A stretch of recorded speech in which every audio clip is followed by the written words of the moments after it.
یہ ہے سوڈان، افریقہ کا تیسرا بڑا دیش۔ اس کی زمین کے نیچے تو بے تحاشا سونا، تیل اور نہ جانے کون کون سی دولتیں پڑی ہوئی ہیں، مگر اس کی زمین کے اوپر رہنے والے لوگ جنگ اور بھوک سے مر رہے ہیں۔ سوڈان کی گنتی ان گنے چنے دیشوں کے ساتھ ہوتی ہے کہ جن کا اتہاس اس دنیا میں سب سے پرانا سمجھا جاتا ہے۔ پڑوسی دیش مصر کی طرح اتہاس میں پائے جانے والے فرعونوں کے ساتھ تو سوڈان کا گہرا ناتا ہے ہی۔ اس کے علاوہ آپ میں سے شاید بہت سارے لوگوں کو جان کر حیرانی ہو کہ یہاں پر مصر کی طرح ہی بے شمار پیرامڈز بھی پائے جاتے ہیں۔ نہ صرف پائے جاتے ہیں بلکہ اگر تعداد کے لحاظ سے دیکھا جائے تو یہ مصر سے بھی زیادہ ہیں۔ اور تو اور سوڈان دیش کے اندر تو ایک ایسا ایتہاسک شہر بھی موجود ہے کہ جس کو لے کر وہاں کے لوکل لوگوں میں یہ لیجنڈ ہے کہ اس کا کنیکشن سیدھے طور پر حضرت سلیمان علیہ السلام سے ہے، اور ان لوگوں کے مطابق آج بھی اس شہر کے اندر حضرت سلیمان علیہ السلام کے دور کے آثار موجود ہیں۔ سوڈان کے اتہاس سے جڑی ہوئی ان چیزوں پر تو ڈیٹیل میں بات ہوگی ہی، مگر اس سے پہلے آج کے سوڈان سے جڑی ہوئی جو کچھ بیسک چیزیں ہیں ان پر نظر ڈال لیتے ہیں۔ مثال کے طور پر آج کے دور میں اس دیش کا پورا نام ریپبلک آف سوڈان ہے۔ یہ نارتھ افریقہ میں موجود ہے اور ایریے کے حساب سے اتنا زیادہ بڑا ہے کہ یہ افریقہ کا تیسرا سب سے بڑا دیش، جبکہ دنیا میں دیکھیں تو 15واں سب سے بڑا دیش مانا جاتا ہے۔ ہاں، یہاں پر یہ چیز یاد رکھنا بھی ضروری ہے کہ ابھی 15-16 سال پہلے تک یہ افریقہ کا سب سے بڑا دیش ہوا کرتا تھا، مگر 2011 میں اس کے 2 ٹکڑے ہو گئے تھے اور ایک نیا دیش وجود میں آیا تھا جس کو آج کل ہم لوگ ساؤتھ سوڈان کے نام سے جانتے ہیں۔ دنیا میں بننے والا سب سے نیا دیش، یا یہ بھی کہہ سکتے ہیں کہ سب سے آخری دیش، یہی ساؤتھ سوڈان ہے۔ اس دیش کے بارڈر کے چاروں طرف آپ لوگوں کو لگ بھگ 7 دیش نظر آئیں گے، جبکہ اس کا تھوڑا سا حصہ سمندر سے بھی لگا ہوا ہے۔ بارڈر سے لگے ہوئے دیشوں کی بات کر لیں تو اس میں ایجپٹ ہے، ایریٹریا ہے، ایتھیوپیا ہے، ساؤتھ سوڈان ہے، سینٹرل افریقن ریپبلک ہے، چیڈ ہے اور ہاں لیبیا بھی ہے۔ آبادی کے لحاظ سے دیکھیں تو یہ نمبر 5 کروڑ کے پار ہے، اور جیسا کہ زیادہ تر لوگ جانتے ہی ہیں کہ یہاں پر میجورٹی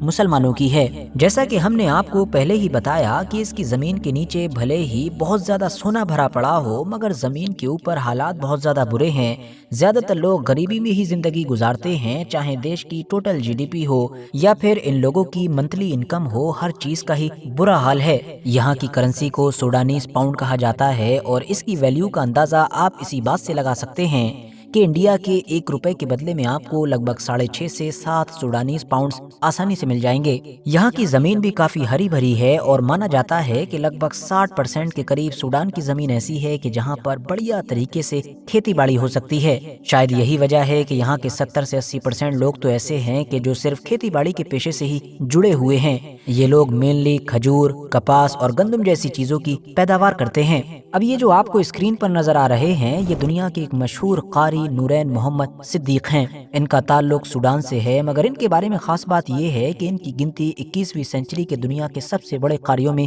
کی جاتی ہے۔ خاص طور سے یہ اپنی نرم اور درد بھری آواز میں قرآن کی قرأت کرنے کے لیے دنیا بھر میں جانے جاتے تھے اس لیے کیونکہ سوڈان کی راجدھانی خرطوم کی جامع مسجد کے امام رہنے والے یہ دنیا کے مشہور قاری صاحب 2020 میں ہونے والے ایک کار ایکسیڈنٹ میں اس دنیا سے رخصت ہو چکے ہیں، مگر ہاں یوٹیوب پر آج بھی ان کے ویڈیوز کے تھرو دنیا بھر میں ان کی قرأت کو سنا جاتا ہے۔ دوستو، سوڈان دیش کے اندر اپنے بچوں کو کمپلیٹ قرآن یاد کروانے کا، مطلب ان کو حفظ کروانے کا کافی زیادہ ٹرینڈ ہے۔ اتنا زیادہ ٹرینڈ ہے کہ یہ بھی ایزیوم کر لیا جاتا ہے کہ بہت ممکن ہے کہ صرف افریقہ ہی نہیں بلکہ پوری عرب دنیا اور پوری مسلم دنیا میں بھی اگر سب سے زیادہ حافظ کسی دیش میں بچوں کو بنایا جاتا ہے تو وہ یہی سوڈان دیش ہوگا۔ سوڈان کی کیپٹل سٹی کی بات کریں تو اس کا نام ہے خرطوم، جو ایریے اور آبادی کے حساب سے یہاں کا سب سے بڑا شہر ہے۔ ویسے تو دنیا کے کسی بھی بڑے اور ایتہاسک شہر کی طرح یہ بھی ایک دریا کے ہی کنارے آباد ہے، مگر یہ جس دریا کے کنارے آباد ہے وہ کوئی معمولی دریا نہیں ہے،